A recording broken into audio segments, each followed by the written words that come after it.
The views and opinions expressed on this podcast is solely of the creator, host, co-host, and guest. It may not necessarily reflect the views, thoughts, or opinions of the listener or viewer. Listener discretion is advised. In the twilight's hush, where shadows dance and silence reigns, lies a realm both feared and fascinating, the cemetery. Or, as our guest and Dalen's graveyard shift family calls, resting communities. Cities of the dead, gardens of people, lives lived, and stories whisper through weathered stones and forgotten names.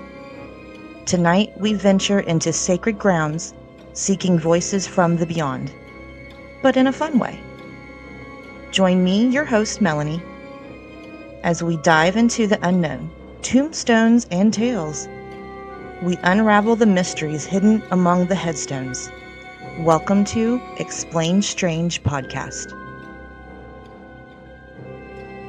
Hey guys, welcome back. We're here with Cfanns SpiritBox from YouTube. Chris, introduce yourself to everybody. Well, hello. My name is Chris. I have the YouTube channel Cfanns SpiritBox. We go to the cemeteries. We speak to spirits, play games, just have a good time. See who wants to talk, and we're always willing to listen. And what part of the world are you spirit boxing from? From Rhode Island. Nice. So you have a lot of old historical places that you like to visit. Oh yeah, there's like 3 cemeteries, probably 10 minutes from my house. Oh, me too. I'm in Ohio, in rural Ohio, so I have 3 in my little town that I like to frequent all the time as well. Nice. Now, can you tell us a little bit about the different techniques of the spirit box sessions that you conduct with the different tools that you use? Yeah, we got the spirit box. Obviously, spirits can talk through that.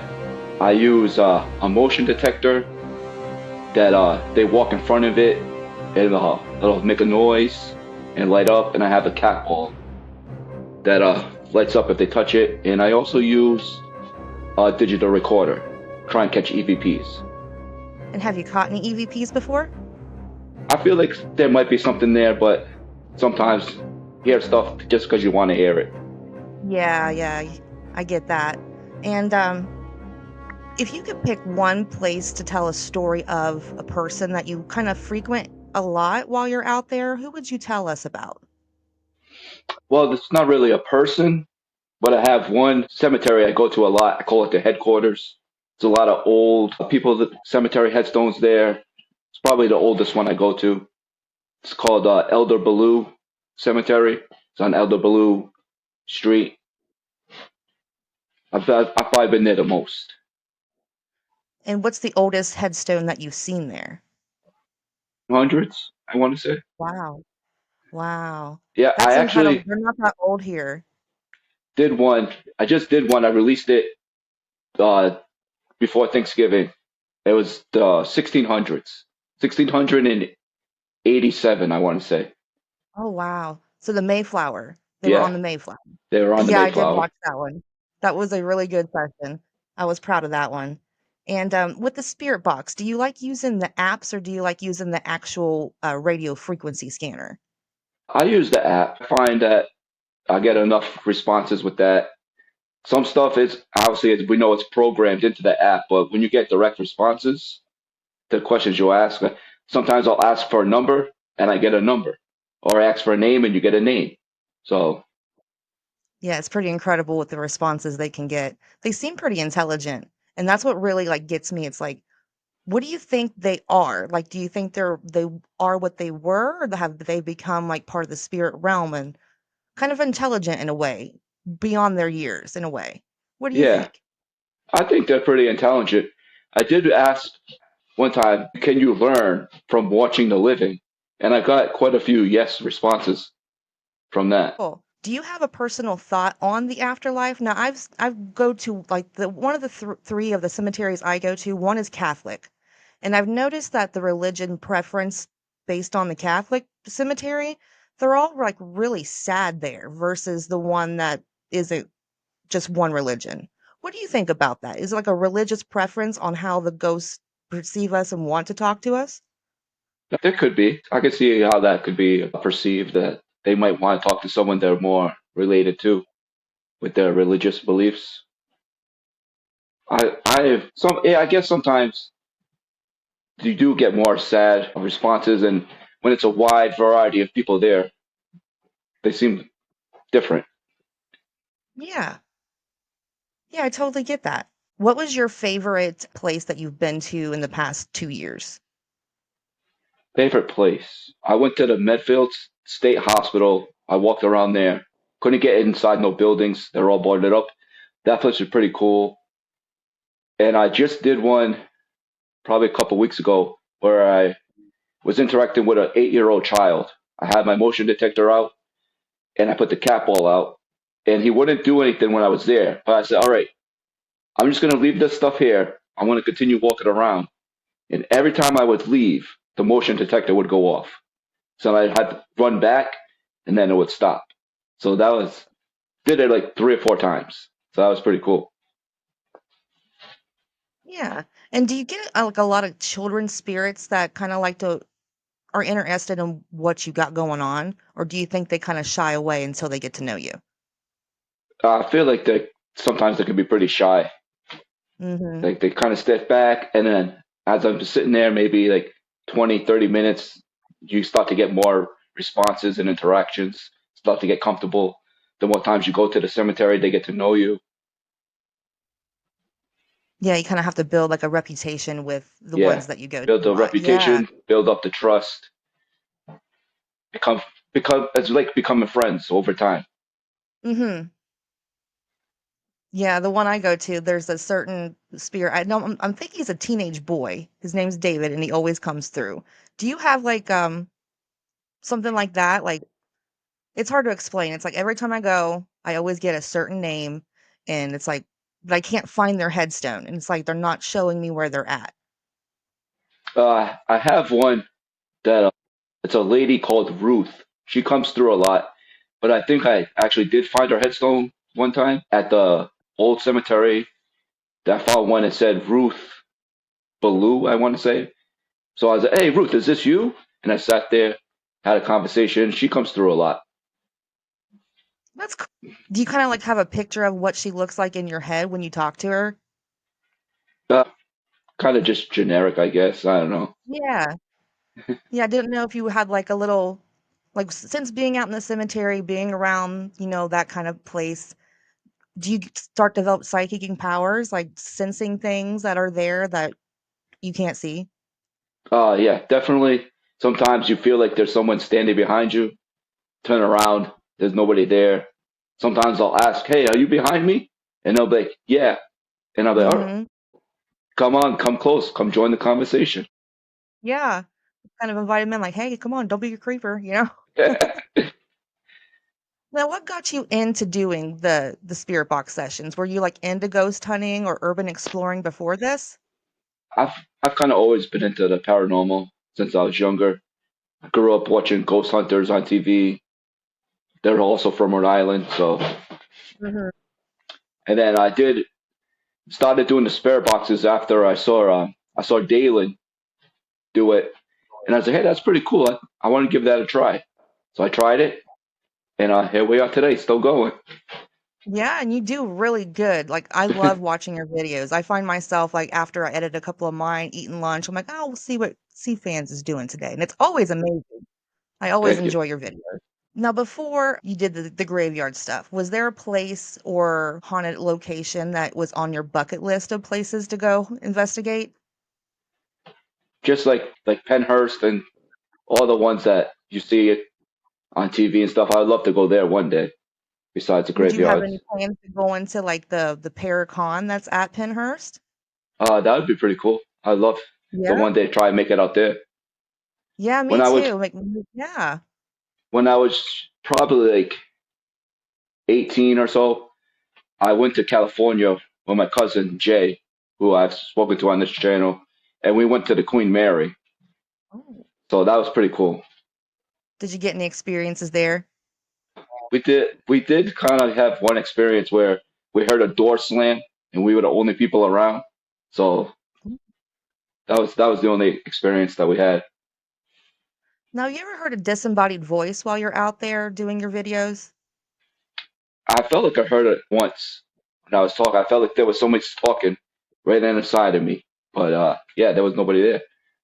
It's kind of weird how disembodied voices happen. It's like you don't know exactly where it came from. It feels like it Yeah, comes from everywhere, you know? It's kind yeah, of unsettling. Now, since you mentioned Dalen, do you use the same Sono spirit yeah, box that he uses? the same one. Now, Yeah, you get the same guides that he's got, like Mary Ellen, Walter. yeah, I've heard those come through. Yep. Now, what do you think they are? Do you think they're programmed into the Sono and maybe they're trying to say their name, but it's like the closest thing to their name? It could be. I don't know. Maybe could be that, or they could really just be spirit guides out there to help other spirits. I've had asked when someone says I'm stuck, and I've asked for them to come through. They have come through. So Yeah, and I don't use the Sono because I don't have an iPhone, so I use the SB7, the radio sweeper thingy, yep. and Walter comes through. And I'm like, Ah, "What are you doing in Ohio, dude?" You know, but Walter's the only one that I've had come through, and I think that's really interesting. that's interesting. Different devices, Yeah. same name. Yeah, different devices, same name. That's really cool. I'm glad I got to talk to you about that. Now, is there any tools that you'd be open up to willing to try in the future? Like maybe, do you have like a music box or anything like that? I was thinking about it. I was actually just looking up music boxes probably like a couple hours ago. Really? Yeah, I was like, That's maybe I should get a awesome. music box or a REM pod. I've been thinking Oh, about it. yeah. Yeah, REM pods are really fun to have out there. The one thing that I had just picked up was a Flux 2 response device, that little triangle with the red light Yeah, and the green light. That thing goes nuts out there in the cemetery. But I try to use it in my house to like get like a conversation. They won't use it in my house. And I've tried to like yeah, debunk it, like what if it's a bug flying by it, but I've debunked that several times. yeah. Nice. What do you do when you get scared? I was trying kind of fight through it. You know, I've been the only times I've really been scared was I did it at night a couple times, and I'm not really scared Mhm. of the spirits. It's like you don't know if there's somebody walking up on you. And there Mhm. was one time that my subscribers they bring it up every once in a while. I got scared from a rabbit because it came running out from behind a headstone, and I didn't know it was there. Kind of scared me a little bit. So Yeah, we have like problems out here where you could run into like mountain lions and black uh, bears. So some of the cemeteries I can't go into at night and during certain times of the year because of mating yeah, seasons. So yeah. I totally understand. A rabbit would probably scare me too. It really would. Now, do you ever have like friends that you bring on your shifts with you that are not into this kind of thing and they kind of believe afterwards? No, I've only gone out by myself. I tried to get my wife to go out with me a couple times, but she's like, "Nah, I'll just stay back." But one of these days, I'm gonna get her out there. Yeah, usually my husband comes and picks me up from my shifts. Like usually when it's dark, he's like, "Hey, it's time to go. The cops are going to be doing their patrols." And I'll Yeah, have the spirit box tell me, "He's here. Your husband's here. He's coming." So they nice. kind of warn me. Looking out for you. Yeah, they're looking out for me. I hope they do that if I get busted out there at night, you know? Like, "Hey, here comes the cops," you know? Yeah, Now, older headstones, do they have any kind of like certain symbolisms on them, like peace lilies or weeping willows or hands yeah. pointing up? They do? I've seen all those. I've seen the hands pointing Really? up. I've seen the whipping willows. Yeah, I've seen. Now, do they ever mean anything that you know of? I don't know. I'm not sure what they mean, but I've seen a lot of them. I've Yeah, seen I have too here lately. the Freemason sign. Seen a couple of Hmm. those. So yeah, It's definitely interesting. It's like I wonder, like the tree trunk, like I see like tree trunk headstones a lot. yeah. And I've like seen a couple of sometimes they're like those. in a whole family of tree trunks. I'm like, what are all these tree trunks about? I didn't know if they Yeah, were like lumberjacks or something, you know? yeah. I've seen a But couple yeah, of tree stump headstones. I don't know what yeah, I they think those mean. are really unique. Maybe like life cut short, maybe? Yeah, maybe. Maybe. That's something to look into for sure. I've seen a couple headstones that are like they look like a house. It's shaped like a house that has windows on it and everything. That's pretty interesting. Do you think they're for like a little girl, maybe? Yeah, that's what I was thinking. I brought a little stuffed animal. I can't remember what her name was. It was like over a year ago, but she seemed to really like the stuffed animal. I asked her what it was. It was a dog. She was like, "It's a dog." So pretty cool interaction we had there. That's awesome. Do you believe that animal spirits are a thing too, like in a pet cemetery or even without a pet cemetery? Yeah, definitely. I actually said this on my channel one time when I was like 10 years old. I was sitting on a picnic table and I saw a dog walking up to me. And when I looked up, the dog wasn't there. And I didn't really think too much of it until I told my sister about it. And she said the same thing happened to her at the same spot. So I was like, Oh, well, wow. yeah, Well, that's interesting.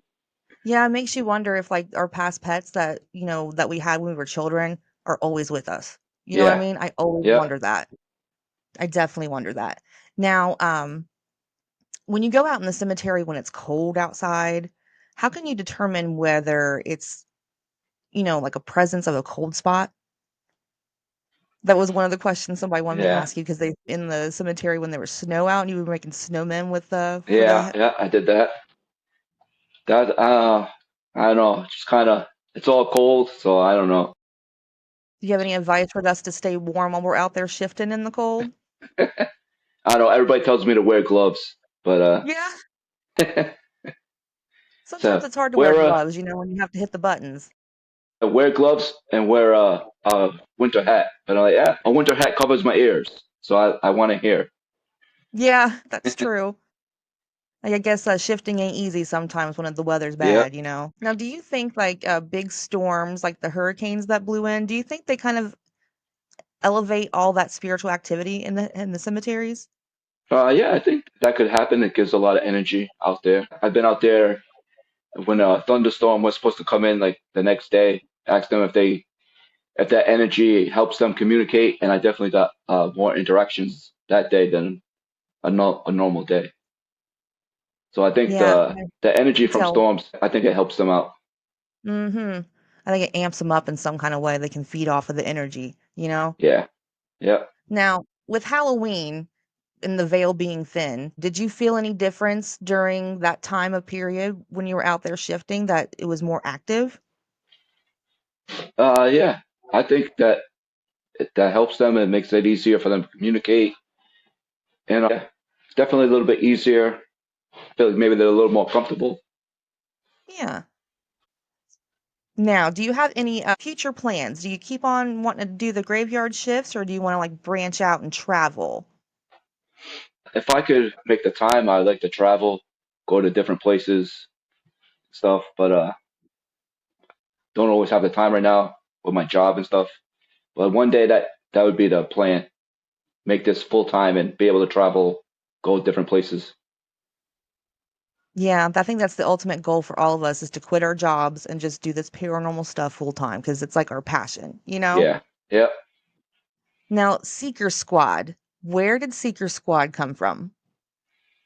Actually, came from my subscribers because I was like, I feel like we need a name for ourselves, so I just put it out there. I was like, if you guys have any names, put in the comments of the video, and I'll see which one gets like the most likes or whatever. And Secret Squad was the one. That's awesome that your fans kind of name themselves. Yeah, That's beautiful. I love that Seeker Squad. I think it's adorable. Well, Chris, I think we've had this amazing interview with you. Did you have any other topics of conversation that you wanted to touch before we kind of wrap this up for the day? no, I thought this was very interesting and fun. Yeah, it's all kind of an experiment. We're like a new podcast and we're kind of like doing roundtable discussions with people of the paranormal. And eventually we're going to have Dalen Spratt on this. We're going to have him on here. We're going It'll to make happen him one sit day. down and watch. It'll Yeah, happen that's one our day, goal. definitely. Going to manifest that stuff. Well, this has been a great conversation. And I just want to say I'm a huge fan of yours and you are doing a great job and keep it up. Okay. Yeah, thank you. You're welcome. That was our interview with Chris Fans from Cfanns SpiritBox on YouTube. We will put a link in the description of this video. And we hope that you guys enjoyed it. I know it's a short interview, but it was kind of impromptu, and we just kind of nerded out over cemeteries for about 20 minutes. And I hope you guys enjoy that. So please give him a thumbs up, like his stuff, follow, subscribe, all that good stuff. And if you guys want your very own Explain Strange podcast t-shirt, hit up Slap Recon, myself, or our host, Taylor Nicole. Get you a t-shirt. So, until the next time, stay spooky, my friends, and I will see you in the next one.